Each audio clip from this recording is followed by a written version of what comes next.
Assalamualaikum warahmatullahi wabarakatuh.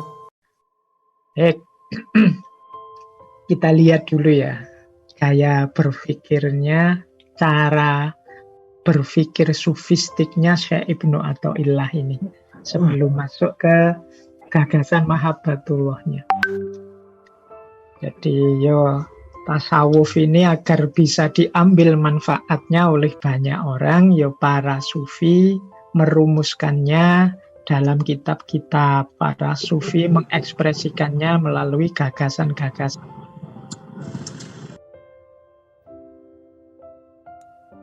Meskipun hakikatnya dunia tasawuf itu kan dunia, kalau bahasa filsafatnya eksperiensial, dunia pengalaman. Harus dijalani, harus dialami. Baru kemudian pengalaman ini oleh para sufi, para wali diterjemahkan melalui kitab-kitab, naskah-naskah, ajaran-ajaran, dan lain sebagainya. Mungkin ada yang tanya, Pak, ini kan ngaji filsafat, kok temanya tasawuf? Kan beda, Pak, tasawuf dengan filsafat. Ya, secara substansi ontologisnya kalau bahasa filsafat beda. Tapi sebagai disiplin yang diajarkan, tentu saja tasawuf punya level-level berpikirnya sendiri. Punya cara nalar, cara berpikir sendiri. Loh, ini yang kita angkat. Ada banyak bidang-bidang yang bukan filsafat, tapi dibahas secara filsafat. Sebagaimana tasawuf ini. Para sufi juga ketika menjelaskan gagasan-gagasan filosofis banyak meminjam cara ekspresi bernalar dan menjelaskan sebagaimana para filosof. Jadi di level itulah kita ada. Makanya sering saya bilang ini nilainya nilai belajar, kita pahami pola-pola berpikirnya. Gaya filsafat. Baik, kita lihat ya cara berpikir sufistiknya Ibnu Athaillah yang nanti mungkin berbeda dengan para sufi yang lain. Yang pertama, khasnya Syekh Ibnu Athaillah adalah tidak meninggalkan dunia, tidak meninggalkan tanggung jawab keduniaan. Bahkan tuntasnya tanggung jawab duniawi itu memudahkan orang untuk semakin dekat kepada Allah.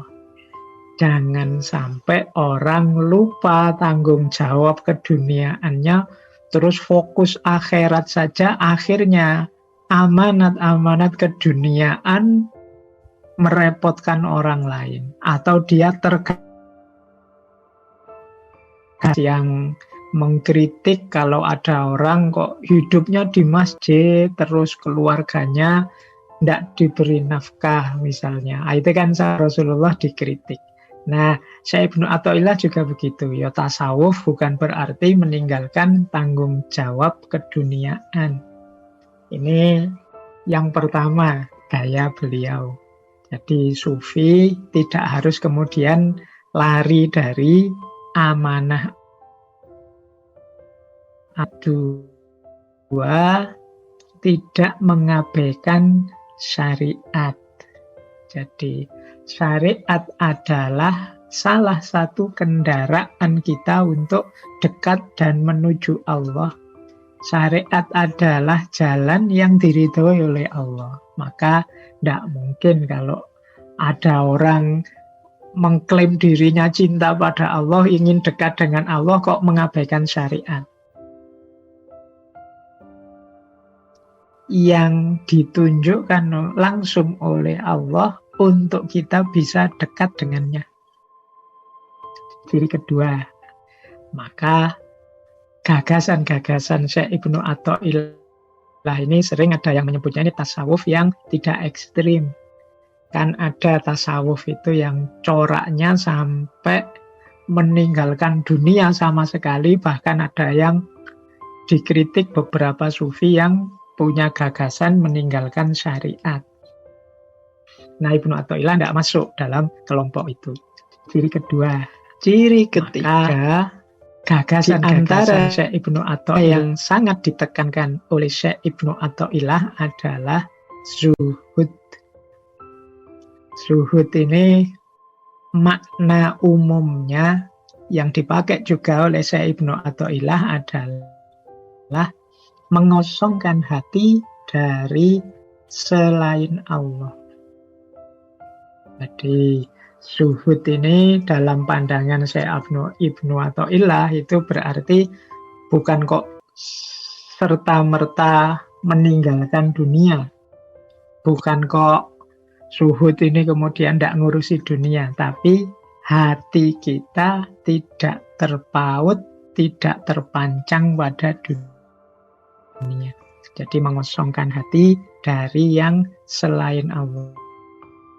Termasuk selanjutnya itu tidak bergantung pada harta dunia.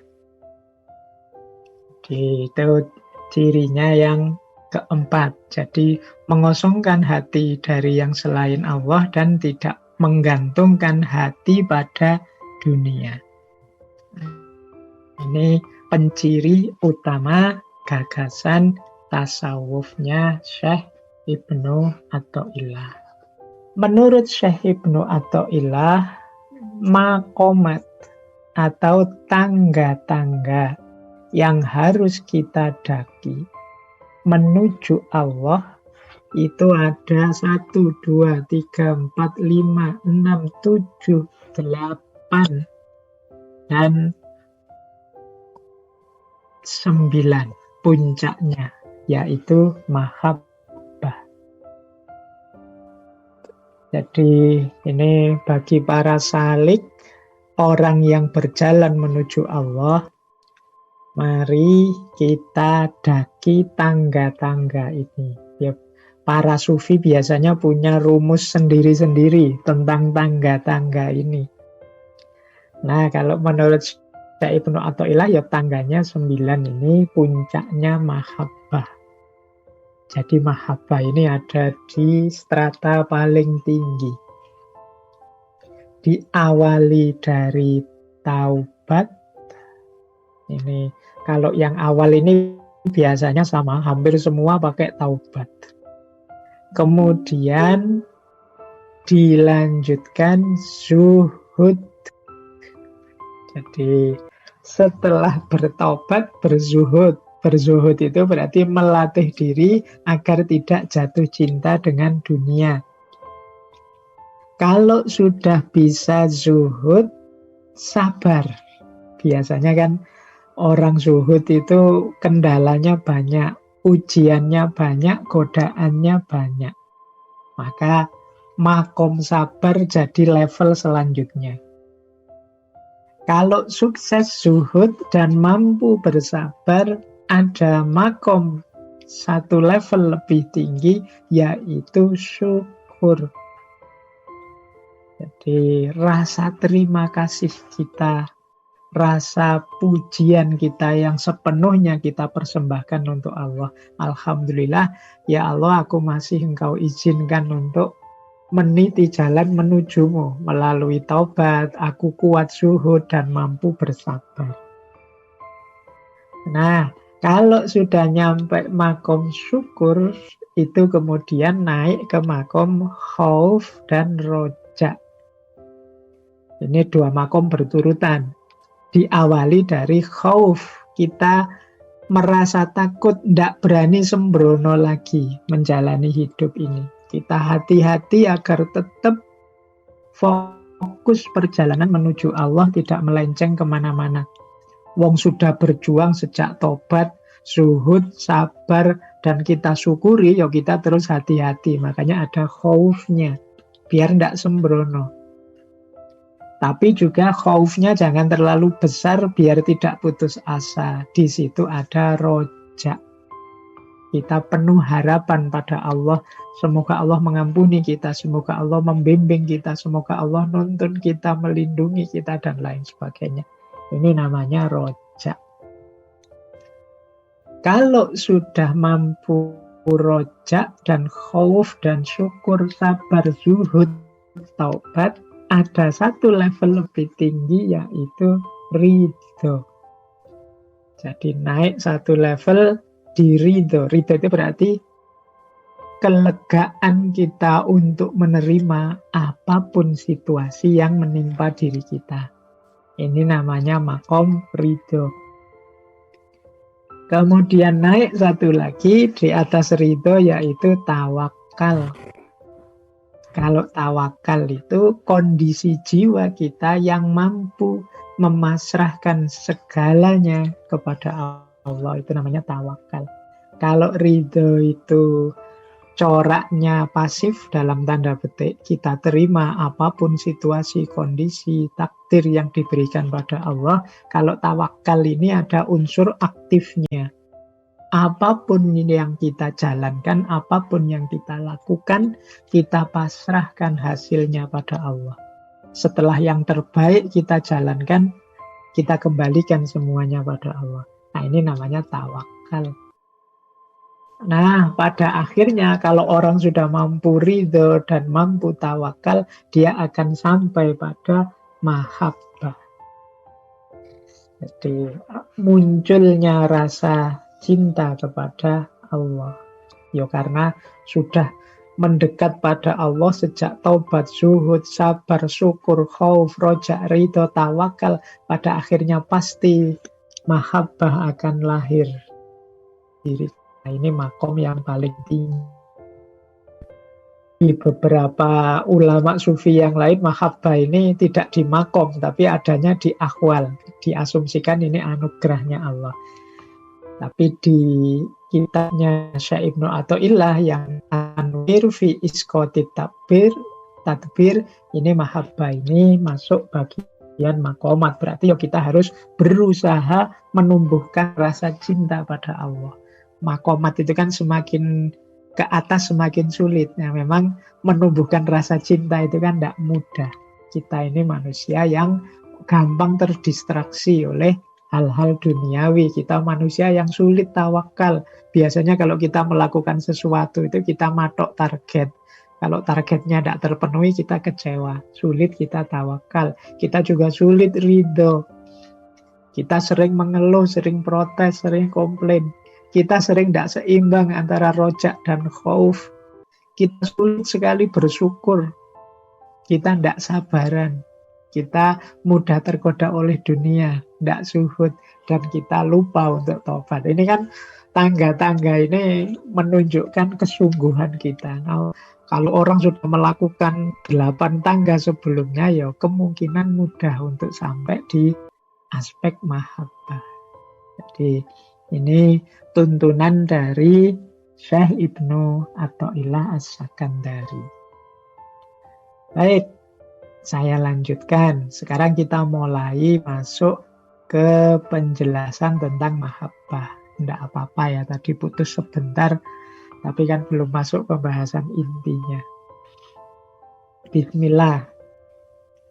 Nanti yang saya tampilkan di layar ini semuanya saya ambil dari kitab Al-Hikam.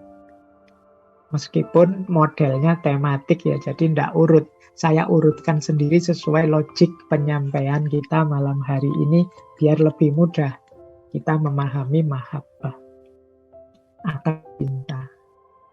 Saya awali dari hakikat-hakikatnya cinta atau hakikatnya mahabbah. Yang pertama, mahabbah itu adalah anugerah dari Allah, di pemberian Allah.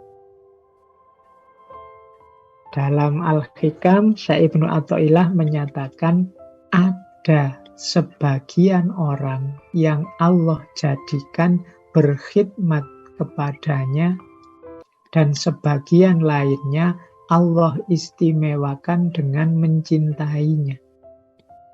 Kepada masing-masing golongan, baik golongan ini maupun golongan itu mendapatkan bantuan dari kemurahan Rabb-Mu. Dan kemurahan Rabb-Mu, Tuhan-Mu, tidak dapat dihalangi. Jadi memang merupakan ketentuan dari Allah, ada orang itu yang diposisikan oleh Allah di level berkhidmat sepenuhnya pada Allah, level ibadah. Ada juga orang-orang yang diistimewakan oleh Allah untuk sampai di level mahabbah. Ya dua-duanya baik. Masing-masing golongan ini mendapatkan kemurahan dari Tuhan. Kita ini jadi abid atau asyik, kalau dalam bahasa Arabnya. Abid itu orang yang fokus beribadah, mengabdi pada Allah, atau asyik, orang yang sangat mencintainya. Ini dua-duanya adalah dari Allah. Jadi jangan ditanding-tandingkan, jangan diadu. Kita kan sering ngadu, ala itu lama ngerti ini fikih stok kurang dalam, itu lama tasawuf itu sesat. Enggak, dua-duanya anugerahnya Allah, dua-duanya dicintai oleh Allah. Kita yang nyinyir ini yang bermasalah. Jadi memang ada orang yang dijadikan oleh Allah berkhidmat kepadanya, ada orang yang diistimewakan oleh Allah untuk mencintainya. Dua-duanya penting untuk kita syukuri. Nah, berarti apa? Oh, berarti cinta itu memang hakikatnya anugerah dari Allah. Kita bisa sih memaksa diri kita untuk patuh, untuk taat pada Allah misalnya. Tapi kalau rasa cinta ini kan bisa dipalsukan. Kalau Allah menumbuhkan rasa cinta itu, ya ketaatan kita, kepatuhan kita itu biasanya ya muncul karena kewajiban-kewajiban, dorongan-dorongan, tanggung jawab, dan lain sebagainya. Tapi bukan cinta. Baik. Saya lanjutkan. Jadi hakikat mahabbah yang pertama itu anugerah. Karena itu anugerah, maka teman-teman mintalah kepada Allah atau lakukan segala yang teman-teman tahu yang mengundang ridhonya Allah dan perkenan Allah sehingga menganugerahkan rasa cinta itu. Itulah karena hakikatnya cinta itu anugerah. Baik, kita lanjutkan. Hakikat yang kedua, mahabbah itu hakikatnya adalah ikhlas. Di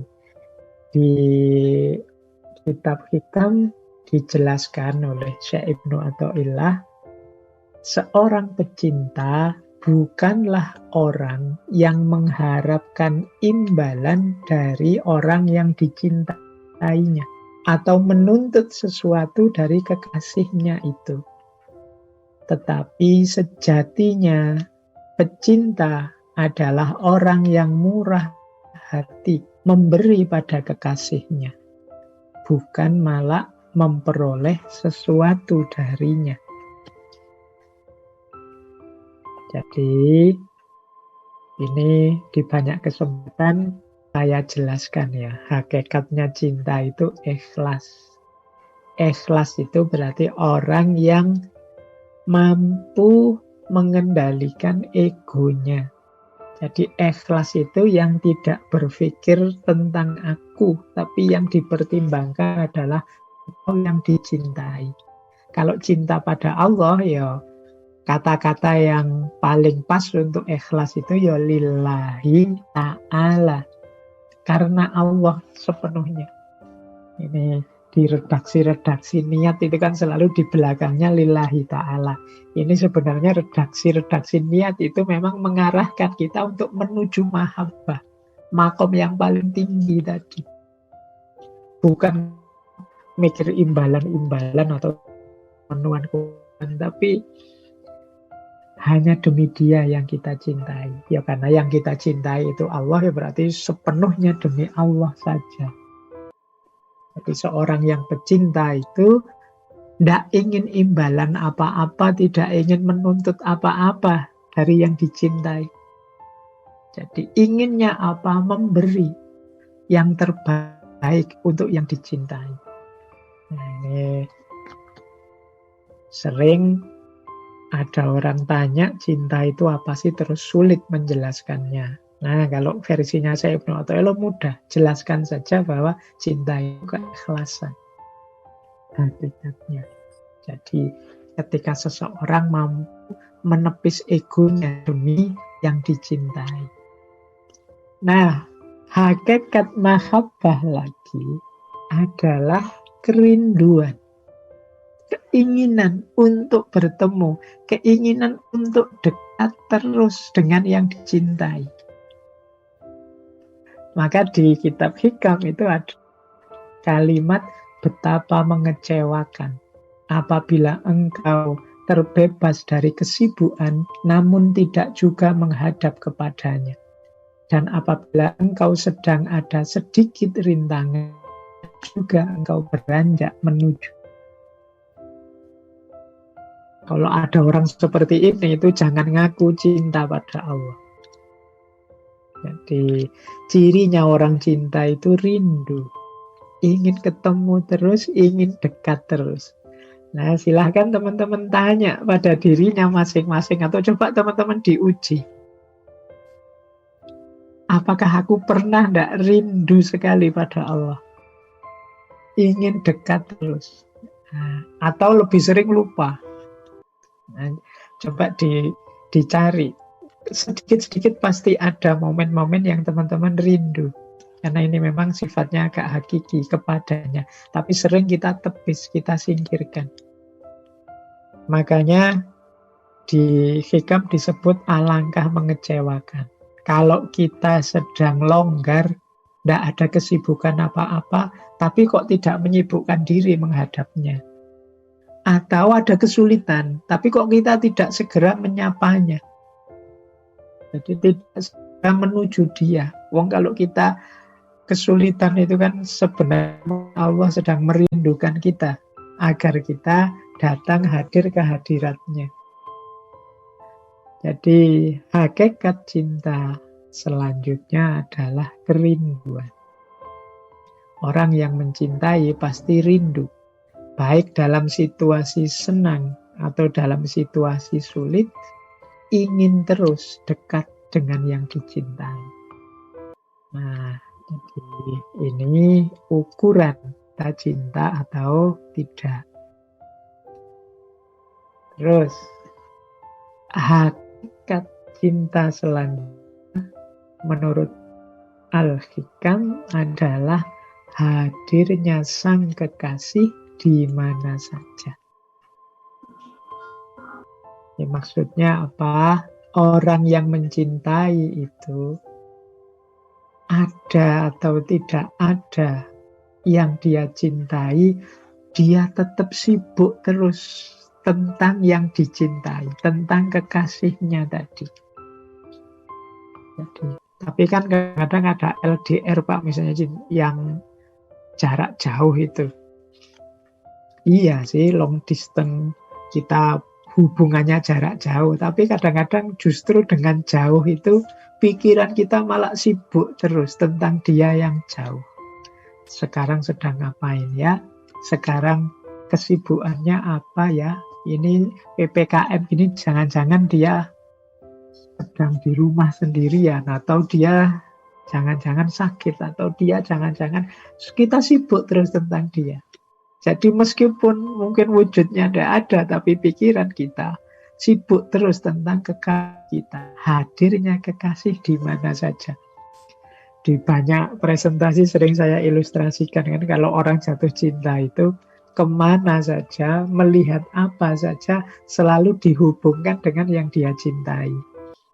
Kalau dia jalan-jalan ke mall misalnya, terus lihat jejer motor-motor banyak di parkiran atau mobil-mobil banyak di parkiran, kita wah dia biasanya motor ini loh mereknya, dia biasanya kalau ke mall itu nongkrongnya di sini loh dia, padahal dia tidak ada, tapi kita sibuk terus tentang dia. Mungkin kita masuk ke warung makanan, ke angkringan, itu kita lihat karena pernah bareng dia, terus wah dia itu sukanya nasi ini loh, dia itu minumnya es teh yang dan lain sebagainya. Kekasihmu selalu hadir meskipun dia tidak ada. Itu tandanya cinta. Kan ya seringkali pecinta itu tidak memikirkan dirinya, yang difikirkan kekasihnya. Nah, pecinta Allah juga begitu. Pecinta Allah itu melihat apapun akan dia hubungkan dengan Allah. Hadirnya sang kekasih di mana saja, melihat apa saja, dalam apa saja. Kalau menggunakan istilah dari Syekh Abdul Qadir Jailani kemarin, kan apa saja di muka bumi ini ya kalau tidak menunjukkan jalaliyahnya Allah ya jamaliyahnya. Tidak menunjukkan kebesaran Allah atau keindahannya. Satu di antara dua itu. Jadi alam semesta ini serba gelap. Dia menjadi terang hanya karena Allah di dalamnya. Siapa yang melihat alam namun tidak menyaksikan Allah di dalam atau bersamanya sebelum atau sesudahnya, maka ia sangat memerlukan cahaya dan matahari makrifat terhalang baginya oleh benda-benda alam. Jadi kata Syekh Ibnu Athaillah, kalau kita melihat apapun di depan kita, kok tidak menghubungkannya dengan Allah, tidak melahirkan kesadaran hadirnya Allah, ya kita ini termasuk orang yang perlu cahaya. Karena hadirnya Allah terhalang oleh benda-benda di depan kita. Padahal benda-benda di depan kita itu harusnya mengantarkan kita pada Allah, bukan malah menghalangi kita dari Allah. Jadi melihat apapun itu, karena apapun itu kan paling tidak sebelum atau sesudahnya adalah Allah. Sebelum itu maksudnya dulu yang menciptakan adalah Allah, dan sesudahnya itu nanti semua juga kembali pada Allah. Tidak ada kan apapun di alam ini yang bukan ciptaannya Allah. Berarti melihat apapun benda-benda alam harusnya menyadarkan kita tentang Allah, mengantarkan kita kepada Allah.